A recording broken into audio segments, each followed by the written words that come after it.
In this video, we are going to see how to choose a MOSFET for a specific application. In an embedded system, different peripherals are interfaced to a microcontroller. Sometimes microcontroller don't need these peripherals and we want that peripheral to be set down to save the power.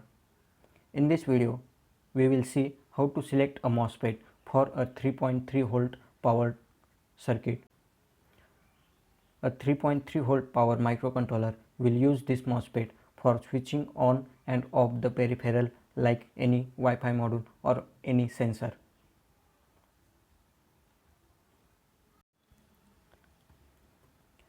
In this video, we are going to select this ESP8266 as a peripheral and ATtiny45 will be our microcontroller, and this microcontroller will switch on and off this ESP8266 using this MOSFET.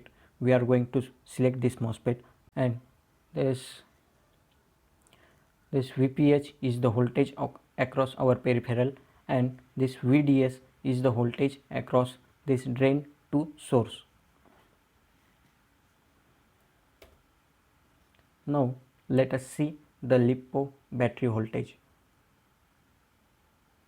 When lithium polymer battery is fully charged, its voltage is 4.2 volt, and when it is fully discharged, its voltage is 3 volt.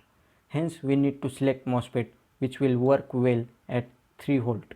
That is, its gate voltage will be 3 volt and it should work well at that voltage. Now let us see the specification of our peripheral, that is ESP8266. If you see in datasheet of ESP8266, the operating voltage of this module is 2.5 volt to 3.6 volt. 2.5 volt is the minimum voltage it want for its working, and average current is 80 milliampere. Now let us calculate from that, let us calculate the requirements from the MOSFET. So as written in the datasheet, current will be greater than 80 milliampere and voltage across peripheral is greater than 2.5 volt.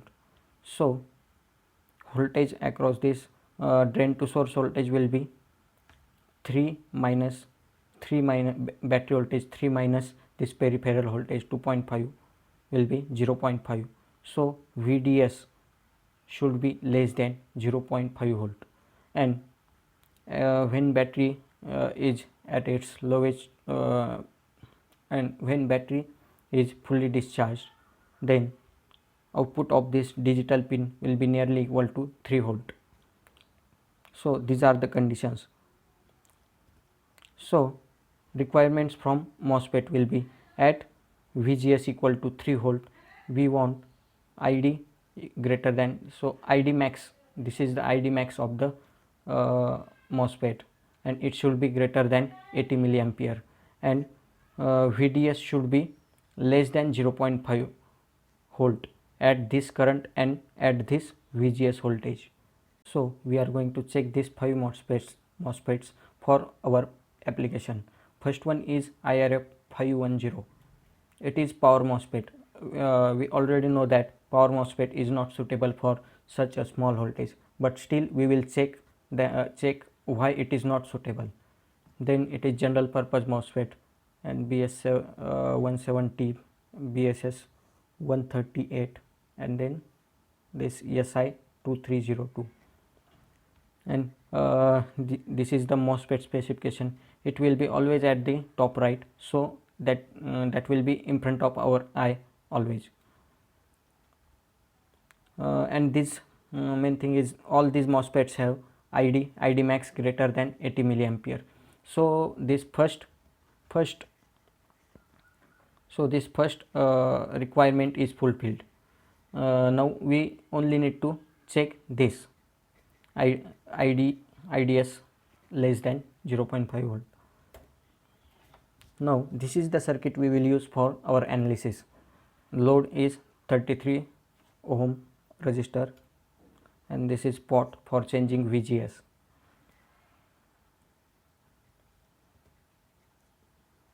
Now first MOSFET is IRF510, and when its graph is plotted by changing VGS, we get this plot, and at VGS nearly equal to 3 volt, we get VDS equal to 3.27 volt, and which is very much greater than our requirement. So this condition is not satisfied and we can't use this power MOSFET. Next is this 2N700D. This is small signal MOSFET, and after plotting its graph by changing VGS,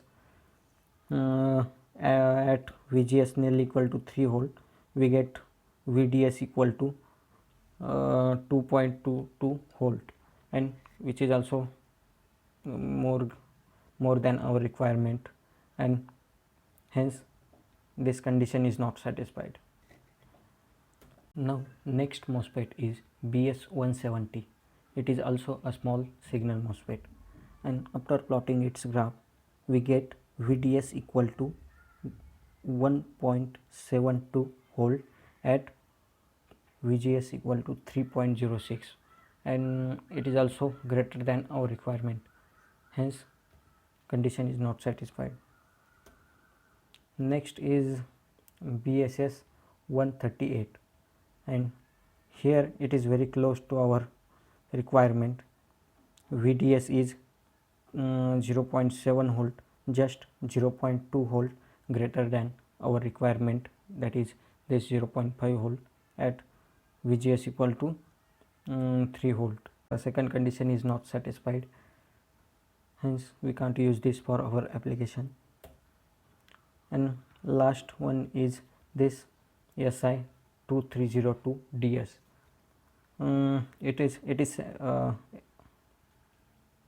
if we see VDS is equal to 0.1 volt at VGS equal to 3 volt, and ID is also greater than this 80 milliampere, hence our condition is satisfied, hence we can use this MOSFET for our application, and I am going to use this MOSFET for upcoming videos. So I made this video for why this MOSFET is selected. This is our application circuit, and we will use this IC which is satisfying our all condition, this SI2303DS, and I will put LED blinking program in ESP8266, and this ATtiny IC will put this D1 pin on high first, and then after 10 seconds this D1 pin will be low. So after that this blinking will stop because gate voltage is low. After 5 seconds ATtiny will put this D1 pin on high, and after that LED blinking will again start. Now I attach the circuit as shown in the figure. This is a small LiPo battery, and as our load is this ESP8266, we must connect this 1000 microfarad capacitor, and this is ATtiny IC, and you can see this is the MOSFET we are using. It is SI2302 MOSFET. It is blinking. LED on ESP8266 is blinking, and now it is stopped. It is stopped by the ATtiny.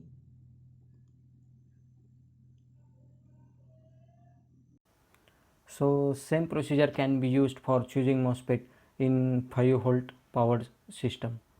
Like this video and subscribe to my channel for more such videos.